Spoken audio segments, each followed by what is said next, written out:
Hello guys, आज हम देखेंगे क्लास 12th के फिजिक्स में लेंस मेकर सूत्र को, है ना। तो लेंस मेकर सूत्र कहता है 1/f equal to n2/n1 minus 1 into 1/r1 minus 1/r2। यहाँ जो संकेत है, यहाँ पे f फोकस दूरी है, n2 सेकेंड माध्यम में सेकंड माध्यम का अपवर्तनांक है और n1 जो है प्रथम माध्यम का अपवर्तनांक है और r1 और r2 ये वक्रता त्रिज्या है। चलिए गाइस, हम देखते हैं सबसे पहले कि हल में कि लेंस मेकर फॉर्मूला में करेंगे पहले क्या। सब लेंस किसी लेंस में, चाहे वह अवतल लेंस हो चाहे वह उत्तल लेंस हो, चाहे वह उत्तल लेंस चाहे वह अवतल लेंस, इन दोनों लेंस जो है ना दो सतहों से मिलकर बना है। अवतल भी दो सतहों से मिलकर बना होता है, उत्तल भी दो सतहों से मिलकर बना होता है। दोनों सतहों का अलग अलग काम है। तो गाइज ध्यान देंगे, सबसे पहले हम क्या करते हैं, एक सतह का निर्माण करते हैं। लेंस के प्रथम सतह का हमने निर्माण किया,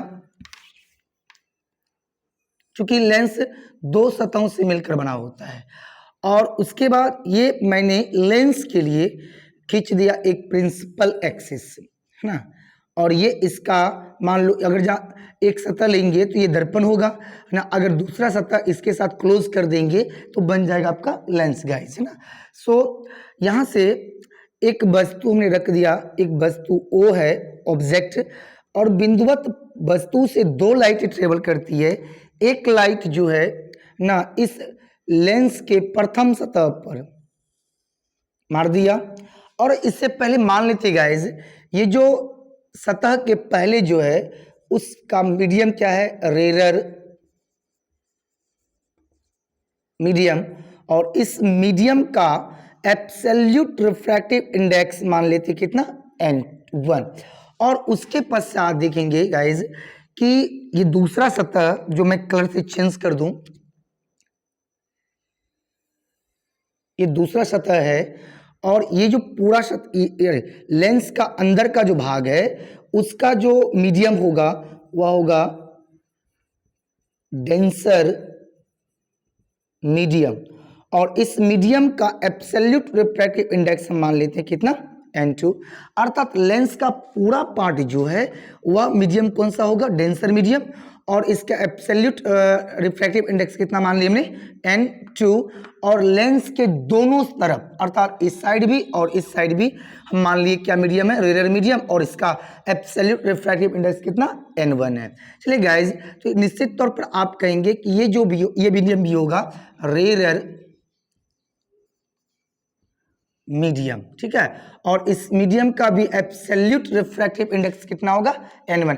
अर्थात लेंस के दोनों तरफ जो मीडियम है वह रेरर मीडियम है, और लेंस के अंदर का जो मीडियम है वो आपका डेंसर मीडियम है।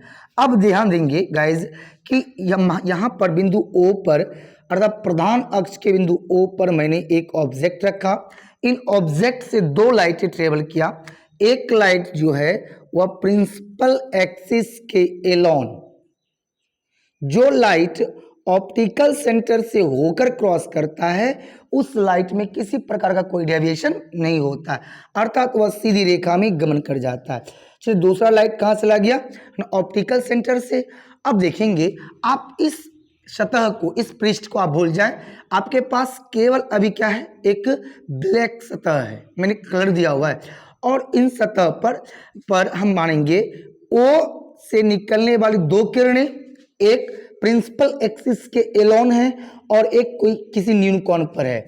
अब ये आपतित किरण हो गया, इंसिडेंट रे, और इस सतह पर इस सतह के जिस बिंदु पर ये इंसिडेंट करता है वहां पे हम क्या खींचते हैं, नॉर्मल। तो जब किसी भी हाफ स्फेरिकल पर हम एक नॉर्मल ड्रॉ करते हैं तो वहाँ वो कहाँ जाता है, वो जाता है सेंटर पर। चलिए, मान लो इस सतह के लिए सेंटर क्या आपका C1 मान लेते हैं इस सतह के लिए। और उसी तरह से अब लाइट जो है कहाँ से कहाँ जा रहा है, ये लाइट विरल से सघन में, विरल से सघन में, अर्थात रेयर मीडियम से डेंसर मीडियम में। ये सतह आप ना मान लो कि सतह आपके पास अभी नहीं है, तो लाइट विरल से जब सघन में जाएगा तो लाइट टूवर्ड्स द नॉर्मल, अभिलंब की ओर मुड़ जाएगा। ये लाइट अगर ये इस सतह नहीं है तो इसका मतलब लाइट जो है ना इस सतह से पर पड़ने के बाद, आपतन होने के बाद वह अपवर्तित होकर शायद ये लाइट यहाँ पर आकर मिट कर जाता। अर्थात इस बिंदु पर हम मान लेते हैं आई डैश। कारण है कि अब लाइट ओ से निकलकर इस सतह के बिंदु एम पर पड़ा और एम पे पड़ने के बाद वह अभिलंब की ओर मुड़ेगा, लेकिन नहीं, ये सतह, ये तो दूसरा भी सतह तो है, दूसरा सतह क्या करेगा, इनको क्या करेगा, अपने से दूर करेगा। क्यों? अब लाइट डेंसर से रेयर में जाएगा। पहले लाइट रेयर से कहाँ गया, डेंसर में, तो अभिलंब की ओर, अर्थात C1 इसको मान लेते n, ठीक है, n C1 की ओर अभिलंब की ओर मुड़ गया। चलो आप इसको रियल में भी आप बना सकते हैं, या तो आप, चलो हम रियल में दे देते हैं इसको, हम इन्हें रियल में खींच देते हैं। यहां पे हमने खींच दिया और यहां पे मान लिया मैंने क्या, आई डैश, है ना। सो ये कब होता, जब ये सतह दूसरा सतह नहीं होता तब ये होता। तो अब दूसरा सतह क्या करेगा, जब अब प्रकाश जो है सघन से कहाँ जाएगा, विरल में, सघन से विरल में, तो प्रकाश की किरणें देखिए कि सघन से विरल में, यहाँ पे आपतन होगा, आपतन बिंदु पर हम क्या खींचते हैं, एक नॉर्मल, तो दूसरे सतह के लिए भी हमने क्या खींच दिया, एक नॉर्मल, नॉर्मल खींच दिया। हम इसको मान लेते हैं n डैश और इसको हम मान लेते हैं C2, अर्थात प्रथम पृष्ठ के लिए वक्रता केंद्र C1 और दूसरे पृष्ठ के लिए वक्रता केंद्र क्या है, C2 है। अब गाइस ध्यान देंगे कि प्रकाश जो है, लाइट जो है, वह सघन से कहाँ जाना चाहता है, विरल में, तो उनको पुनः क्या मिल गया, एक माध्यम मिल गया, दूसरा सतह मिल गया। अब इस बिंदु, आपतन बिंदु से क्या होगा, इस अभिलंब से N1 C2 से अभिलंब से दूर हट जाएगा और दूर हटकर वह कुछ इस जगह पर इमेज बनाएगा, अंतिम फाइनल इमेज बनाएगा। सो कि प्रथम पृष्ठ ने पहले वस्तु का इमेज, इस वस्तु का इमेज इस पहले पृष्ठ ने कहाँ बनाया, आई डैश पर। अब आई डैश जो है वस्तु का काम करेगा इस पृष्ठ के लिए, तो इस वस्तु का इमेज कहाँ बनेगा, आई पर बनेगा। अर्थात पहले पृष्ठ आई डैश पर इमेज बनाता है और दूसरा पृष्ठ जो है वह आई पर इमेज बनाता है। सो गाइज हम इसका साइन कन्वेंस कर देते हैं और डिस्टेंस मेजर कर देते हैं, इसमें साइन कन्वेंस का कोई उपयोग नहीं किया जाता है।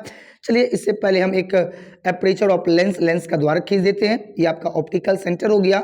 हम इस ऑप्टिकल सेंटर को मान लेते हैं P, अर्थात P से C2 तक की दूरी को हम बोल देते हैं वक्रता त्रिज्या R2 और P से O तक के डिस्टेंस को मान लेते हैं वस्तु दूरी, क्योंकि O बिंदु पर वस्तु रखी गई है तो हम इसको मान लेते हैं U।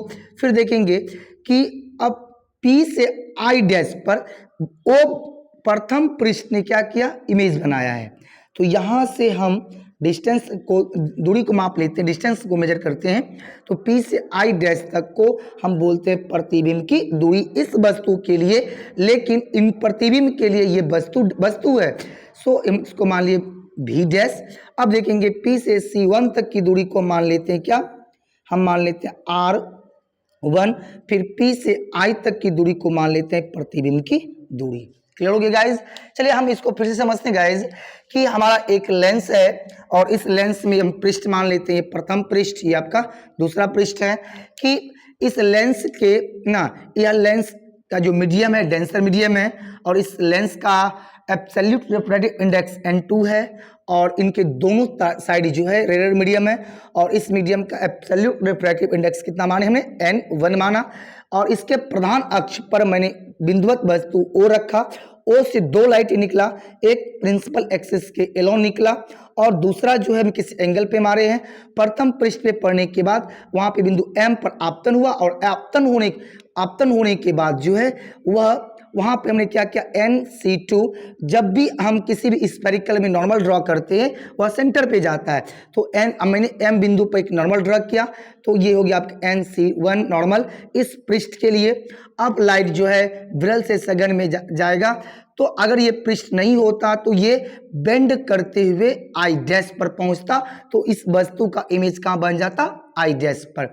अब लाइट के लिए ये दूसरा पृष्ठ है, तो लाइट जाना चाह रहा है कहां, सघन से रेडर में, अर्थात ना N2 मीडियम, N2 अपवर्तनांक वाले माध्यम से N1 अपवर्तनांक वाले माध्यम में जाना चाहता है, तो इसका माध्यम चेंज हो गया, अब इसका अपवर्तनांक भी चेंज हो गया, तो प्रथम पृष्ठ के लिए सूत्र भी चेंज हो जाएगा गाइज। सो हमने इसको मान लेते n। अब n बिंदु पर मैंने पुनः एक नॉर्मल ड्रॉ किया, दूसरे पृष्ठ के लिए n डैश और C2 नॉर्मल ड्रॉ किया। सो गाइज अब ये प्रकाश सघन से विरल में जाएगा तो अविलंब से दूर हट जाएगा, तो I पर फाइनल इमेज बना है, और इस इमेज के लिए वस्तु कौन है आपका, I डैश है, और I डैश प्रतिबिंब है, तो इस प्रतिबिंब के लिए वस्तु कौन होगा, O होगा। चलिए हम प्रथम सतह के लिए, अपवर्तक सतह के लिए हम लिखेंगे गाइज, चित्र से प्रथम अपवर्तक सतह के लिए, प्रथम अपवर्तक सतह के लिए जब प्रकाश कहां से, विरल से सघन में जाता हो, तो फॉर्मूला क्या होता है गाइज, फॉर्मूला होता है N2/V minus N1/U equal to, है ना, N2 माइनस N1/R, ये फॉर्मूला होता है। जब प्रकाश विरल से सघन में जाएगा तो अपवर्तक सतह के लिए सूत्र होता है N2/V माइनस N1/U बराबर N2 माइनस N1/R। अच्छा गाइस देखेंगे, N2 हो गया सेकंड माध्यम और N1 हो गया प्रथम माध्यम के लिए, V हो गया प्रतिबिंब और U हो गया आपका वस्तु प्रथम सतह के लिए। प्रथम सतह के लिए वस्तु कौन है, O। प्रथम सतह ने इमेज कहां बनाया, I डैश पर, और प्रथम सतह के लिए वक्रता त्रिज्या क्या है, प्रथम सतह के लिए वक्रता त्रिज्या है R1। हम इसको पुट कर देंगे तो ये लिखेंगे N2 बटे, अच्छा प्रथम सतह के लिए प्रतिबिंब क्या है, V डैश, तो हम लिखेंगे V डैश माइनस N1, प्रथम सतह के लिए वस्तु क्या है, U, तो U लिखेंगे बराबर N2 माइनस N1 बटे प्रथम सतह के लिए वक्रता त्रिज्या क्या है, R1। हम इसको मान लेते हैं इक्वेशन फर्स्ट। पुनः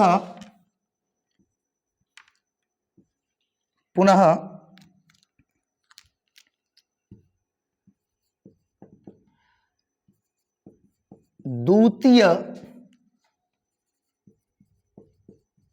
अपवर्तक सतह के लिए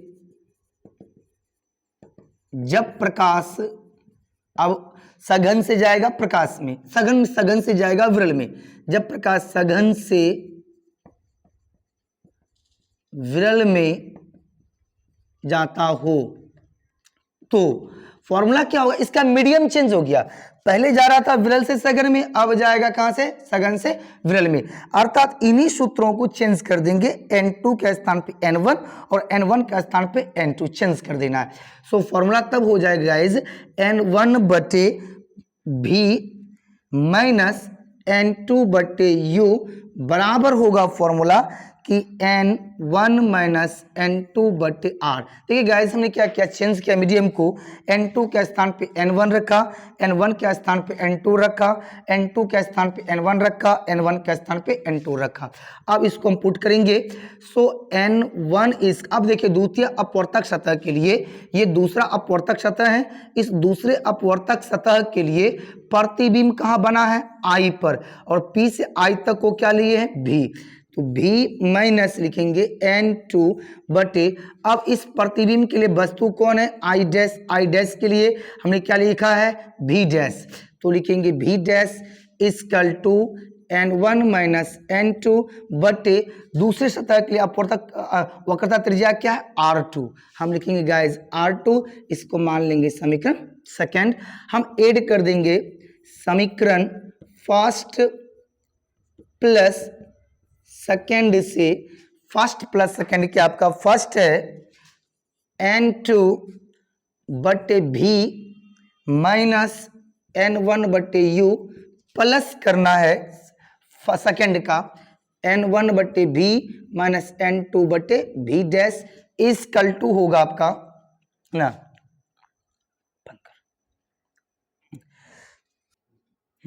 सो गाइस देखेंगे कि n है ना, समीकरण फर्स्ट प्लस सेकेंड, फर्स्ट देखिए क्या है n2/v dash, n2/v dash minus n1/u plus ना सेकेंड का लेफ्ट साइड ले n1/v माइनस n2/v डैश बराबर राइट साइड के लिए, तो राइट साइड में है n2 माइनस n1/r1 प्लस क्या है सेकंड का n1 माइनस n2/r2। तो गाइज है ना कि n2/v डैश प्लस में n2/v डैश माइनस में, ये प्लस और ये माइनस आपका कैंसिल आउट हो जाएगा। सो गाइज हम इसको पढ़ लिख देते हैं प्लस वाले को, n1/v minus n1/u equal to होगा गाइज कि हम यहां से क्या करते हैं सबसे पहले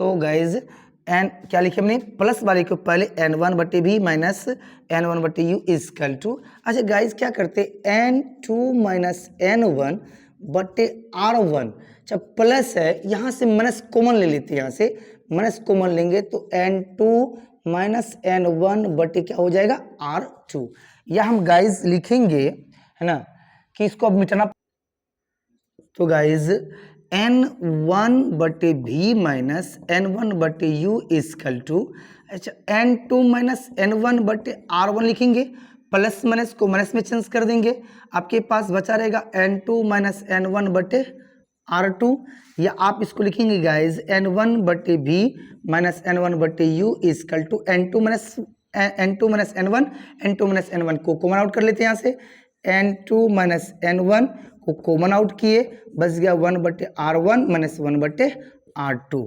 सो गाइज हम यहाँ पे क्या करते हैं कि यहाँ पे n1 को भी कॉमन आउट कर लेते हैं, n1 common out 1/v minus 1/u equal to होगा n2 minus n1 into 1/r1 minus 1/r2, इसको उधर उस साइड भेज दें तो लिखेंगे 1/v माइनस 1/u बराबर कि n2 माइनस n1 बटे में हो जाएगा n1, ठीक, into 1/r1 minus 1/r2। Guys आप यहाँ तक भी छोड़ सकते हैं, ठीक है, या आप आगे बढ़ते हुए कहेंगे कि चूंकि 1/v माइनस 1/u बराबर होता है 1/f में चेंज कर देंगे, तो 1/f इक्वल टू हो जाएगा n2 माइनस n1 बटे n1 into 1/r1 minus 1/r2, ठीक है गाइज, या आप इसको अलग कर दें 1/f बराबर ये हो जाएगा गाइज क्या ना n2/n1 minus 1 into 1/r1 minus 1/r2, इसे कहते हैं लेंस मेकर फॉर्मूला। इसका स्पेशल केस भी आता है गाइज ना। अगर वीडियो अच्छा लगा हो तो आप इन्हें लाइक और सब्सक्राइब और कमेंट जरूर करें।